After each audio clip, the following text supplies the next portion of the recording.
Hello guys, welcome to my channel account words. आज की इस वीडियो में हम लोग डिस्कस करने वाले हैं कि अगर आप एक एनजीओ चलाते हैं तो उसका रजिस्ट्रेशन एनजीओ दर्पण या नीति आयोग रजिस्ट्रेशन किस तरीके से करेंगे। तो एनजीओ दर्पण जो हम लोग करते हैं उसमें क्या क्या डिटेल्स चाहिए होती हैं, क्या क्या डॉक्यूमेंट्स रिक्वायर्ड होते हैं और किस तरीके से उसको हम लोग अपने आप कर सकते हैं, उसका कंप्लीट प्रोसेस मैं इस वीडियो में डिस्कस करूँगा।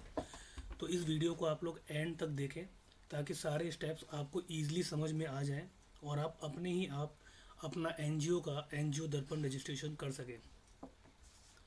तो चलिए शुरू करते हैं। सबसे पहले आपको गूगल पे सर्च करना है एनजीओ दर्पण।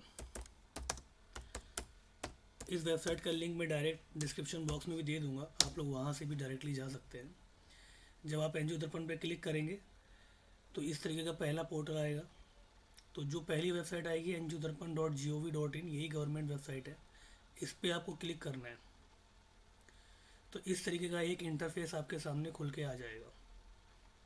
अगर कोई भी एनजीओ आप रजिस्टर करना चाहते हैं जो आपने अभी बनाई है, ट्रस्ट हो, सोसाइटी हो या सेक्शन 8 हो, तो उसका पैन कार्ड, उसका नाम और उस एनजीओ में जो भी रजिस्टर्ड बंदा है उसका मेल आईडी और मोबाइल नंबर, या एक ऐसा मेल आईडी और मोबाइल नंबर जो आपने एनजीओ के लिए रखना है हमेशा के लिए, उसको यहाँ पे यूज़ करना है। तो जब ये इंटरफेस आपके सामने आ जाएगा तो यहाँ पे आप देखेंगे तो एक ऑप्शन होगा लॉगिन और रजिस्टर। तो यहाँ पे क्लिक करना है। जब आप यहाँ पे क्लिक करेंगे तो साइन अप के ऑप्शन पे जाना है। तो इस तरीके का एक इंटरफेस खुल के आएगा। यहाँ पे आपको एनजीओ का नेम डालना है, कोई भी मोबाइल नंबर जो एनजीओ का हमेशा चलता रहेगा एक्टिव, वो डालना है। यहाँ पे मेल आईडी डालनी है और ये कैप्चा कोड इंटर करना है, इसको सबमिट कर देना है। जब आप इसको सबमिट करेंगे तो दो ओ आएंगे वेरिफिकेशन के, उन ओ को आपको डाल देना है और अपना यूज़र आईडी और पासवर्ड क्रिएट कर लेना है।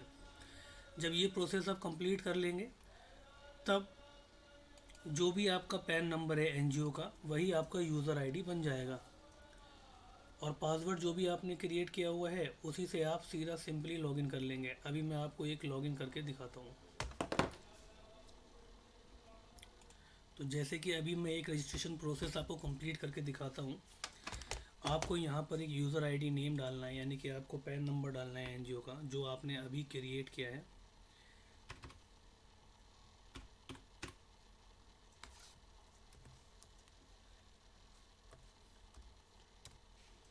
जो भी पासवर्ड आपने क्रिएट किया है वो आपको डालना है।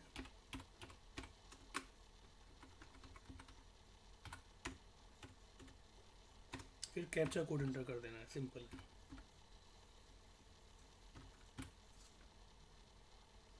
और साइन अप पे क्लिक कर देना है। जब आप साइन अप पे क्लिक करेंगे तो इस तरीके से लॉगिन का पेज ओपन हो जाएगा। तो ये जो लॉगिन का पेज आपका ओपन होगा तो मैं इसको स्टेप बाय स्टेप आपको दिखा देता हूँ कि किस तरीके से आपको इसे करना होता है। तो जब आप इसको खोलेंगे तो इस तरीके का एक पेज इंटरफेस निकल के आएगा। तो सबसे पहले जो एनजीओ की बेसिक डिटेल्स हैं वो आपको यहाँ डालनी होंगी। ये तो ऑलरेडी प्री फिल्ड आएगा, ये भी प्री फिल्ड आएगा, इसको आप चेंज नहीं कर सकते। यहाँ पे जो भी स्टेट है आपकी एनजीओ की वो डालनी है। जो आपकी एनजीओ का पिन कोड है वो डालना है। जो भी मेल आईडी आप हमेशा रखना चाहते हैं वो डाल देनी है। अभी आप यहाँ से मेल आईडी चेंज कर सकते हैं। अगर आपको कोई दूसरी मेल आईडी रखनी है तो वो यहाँ पे आप डाल सकते हैं। इसके अलावा आपकी एनजीओ किस एक्ट में रजिस्टर्ड है, other it is a trust, society या सेक्शन 8 कंपनी, तो उसके ये ऑप्शंस होते हैं यहाँ पे। तो एज अ सोसाइटी ये है, ये रजिस्टर्ड, तो उस पर सोसाइटी कर देंगे। जो भी रजिस्ट्रेशन नंबर है आपके ट्रस्ट का या सोसाइटी का या एक्ट का जो भी है, तो वो आपको यहाँ पर इजीली डाल देना है। अब जैसे यहाँ पे हमने रजिस्टर ऑफ सोसाइटी लिख दिया है तो ये गलत है, बिकॉज ये ट्रस्ट एक्ट में रजिस्टर्ड है। तो यहाँ पे सब रजिस्ट्रार करेंगे, ठीक है। यहाँ पर एक्ट का नाम लिख देंगे, जैसे ये ट्रस्ट एक्ट में रजिस्टर्ड है तो ट्रस्ट कर देंगे। Is registration, is registration validity available, तो यस, नो, बिकॉज यहाँ पे एनजीओ जो आपने बनाई है तो इसकी कोई वैलिडिटी नहीं है, इट विल स्टे लॉक, जब तक आप चलाना चाहेंगे तो चलेगी। क्या एफ सी आर ए आपने लिया है? अगर आपने लिया है तो उसको यस करना है। अगर आपके पास एफ सी आर ए नहीं है तो उसको नो पे क्लिक कर देना है। फिर यहाँ पे आ जाना है। तो यहाँ पर आपकी एनजीओ का जो भी कंप्लीट एड्रेस है वो आपको फिलअप कर देना है, ठीक है। फिर आपकी जो डिस्ट्रिक्ट है वो डाल दीजिए, जो आपकी सिटी है वो डाल दीजिए। अगर आपके एनजीओ का कोई वेबसाइट बना हुआ है तो वो आप यहाँ पे फीड कर सकते हैं। यहाँ पे पूछ रहा है टाइप ऑफ एनजीओ, तो एनजीओ किस एक्ट में रजिस्टर्ड है, ट्रस्ट है, सोसाइटी है, तो सेम वही जो आपने यहाँ किया था। तो यहाँ पे देखिए इतने सारे ऑप्शंस हैं। तो आपने ट्रस्ट है तो ट्रस्ट कर देना है। यहाँ पे अपलोड का ऑप्शन आएगा, तो ट्रस्ट में क्या अपलोड करेंगे आप, ट्रस्ट का जो रजिस्ट्रेशन सर्टिफिकेट होता है और मेमोरेंडम डीड, वो कंप्लीट डीड 2 MB में यहाँ पे अपलोड कर देंगे। जब आप अपलोड करेंगे तो ये ऑप्शन आ जाएगा व्यू आरसी। जो भी आपकी रजिस्ट्रेशन डेट है वो यहाँ पे एंटर कर दीजिए। इसको ब्लैंक छोड़ देना है, इसकी मैंडेटरी नहीं है, नो पेरेंट ऑर्गेनाइजेशन। उसके बाद सीधा सेव पे क्लिक कर देना है। जब आप सेव पर क्लिक करेंगे तो आपकी प्रोफाइल सेव हो जाएगी। फिर आपको सेकेंड कॉलम में जाना है रजिस्ट्रेशन डिटेल में, तो यहाँ पर वही डिटेल शो होंगी जो आपने अभी मेंशन की थी। अब आपको आना है मेंबर्स डिटेल में। तो मेंबर्स डिटेल में एटलीस्ट आपको 3 मेंबर्स की डिटेल डालना मैंडेटरी होता है।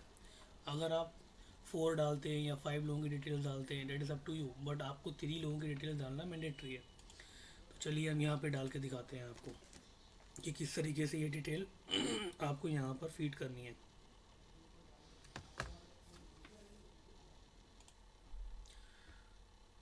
तो गाइस आपको बेसिक डिटेल्स यहाँ पे एंटर कर देनी है। ये जो भी डिटेल्स आप यहाँ पे मेंशन करेंगे ये आपके आधार और पैन कार्ड के अकॉर्डिंग होना चाहिए। तो जैसे आप यहाँ पे नाम लिखेंगे, मेल हैं फीमेल हैं, डेट ऑफ बर्थ लिख दीजिए। यहाँ पर डेजिग्नेशन एज पर डीड, जो आपकी डीड में डेजिग्नेशन है वो आपको मेंशन करनी है, ठीक है। फिर आपकी डेजिग्नेशन लिख दीजिए, चीफ फंक्शनरी हैं, प्रमोटर हैं या अदर में आते हैं। फिर इनका पैन नंबर डालिए, मोबाइल नंबर डालिए, सॉरी आधार नंबर डालिए, ठीक है। फिर mobile number, mail ID and कब से ये काम कर रहे हैं, और फिर उसको सेव चेंजेस पे क्लिक कर दीजिए। तो इस तरीके का इंटरफेस आ जाएगा। फिर दूसरी जो बंदे हैं आपका उनकी डिटेल्स डालिए। अभी मैं आपको डिटेल्स डाल के फिर शो कराता हूँ। तो जब सेकेंड मेंबर की डिटेल आप डालेंगे तो इस तरीके से आपको फिल कर लेना है। जैसे आपने ऑफिस बेयर की डिटेल डाल दिया, मेल हैं फीमेल हैं, date of birth, designation as per deed. फिर इनका पैन नंबर डाल देना है, इस पर क्लिक करना मैंडेटरी है। ये नाल आपको आधार नंबर डाल देना है, इस पर क्लिक करना आपका मैंडेटरी है। फिर आपको सेव चेंजेस पर क्लिक कर देना है, ठीक है। अब जैसे यहाँ पर शो कर रहा है कि pan number is invalid, it means कि पैन नंबर में कोई एरर है। तो ऐसी भी एरर्स आपके पास आ सकती हैं। तो अगर ऐसी कोई भी एरर आपके पास आती है तो आपको क्या करना पड़ेगा, आपको दोबारा से सारी डिटेल्स को इंटर करना पड़ेगा।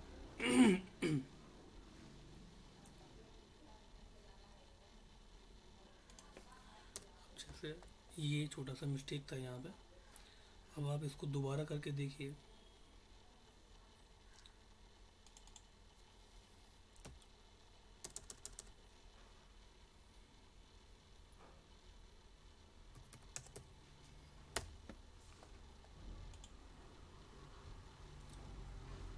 ठीक है।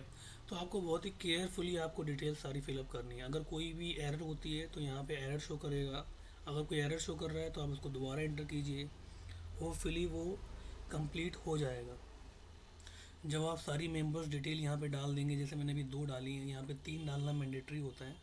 तो जैसे मैंने आपको ये 2 डाल के दिखाई हैं, ऐसे ही 3 4 जो भी आपके मेंबर्स हैं उनकी डिटेल्स आप यहाँ पर फिल कर सकते हैं।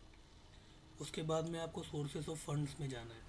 जब सोर्सेज ऑफ फंड्स के कॉलम में आप जाएंगे तो सिंपली आपको यहाँ पर क्लिक करना है। जैसे ये नई एनजीओ है तो इसलिए इनका एक ही ऑप्शन आ रहा है 2023 एंड 24। अगर अभी आपने कोई भी काम नहीं किया हुआ है तो आप सिंपली यहाँ पे लिख सकते हैं कि अभी कोई भी गवर्नमेंट ग्रांट आपको नहीं मिला है। जैसे यहाँ पे पूछ रहा है गवर्नमेंट ग्रांट या ग्रांट सेक्शन, तो नहीं मिला है, no, no grant is section. फिर आप क्या काम करते हैं तो वो आप यहाँ पर मेंशन कर सकते हैं एज़ पर योर रिक्वायरमेंट। जैसे आप यहाँ पे लिख सकते हैं कि एक्टिविटीज़ जो भी अभी तक आपने परफॉर्म की हैं वो सब सेल्फ फंडेड हैं या क्राउड फंडिंग की हेल्प से की हैं या मेंबर्स के कंट्रीब्यूशन की हेल्प से की हैं। फिर जब आप यहाँ पर मेंशन कर देंगे उसको आपको सबमिट कर देना है, और कुछ भी नहीं करना है। जैसे मैं यहाँ पे मेंशन कर देता हूँ कि all the activities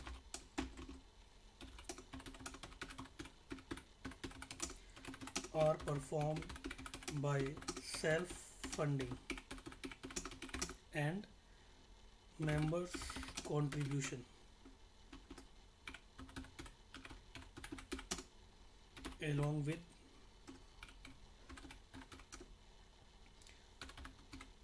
crowd funding. फिर इसको सिंपली आपको सेम चेंजेस पे क्लिक कर देना है, तो इस तरीके का इंटरफेस आ जाएगा। इट मीन्स कि आपका ये कंप्लीट हो गया।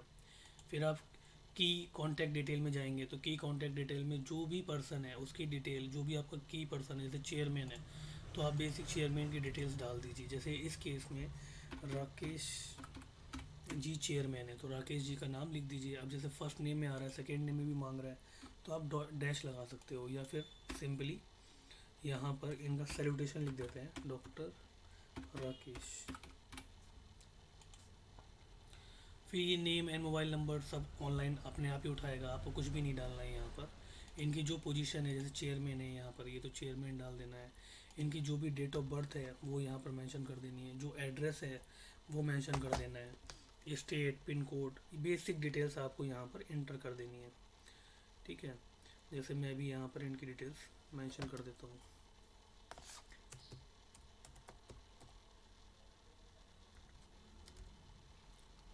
एड्रेस 125।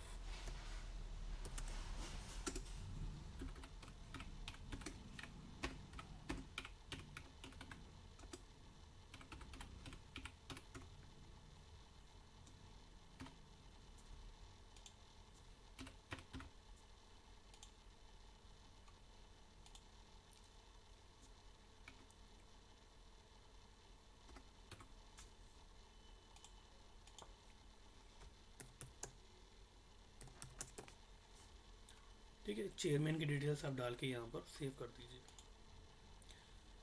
जब आप सेव करेंगे तो इस तरीके का इंटरफेस आ जाएगा, मीन्स आपकी ये डिटेल्स भी सेव हो चुकी हैं।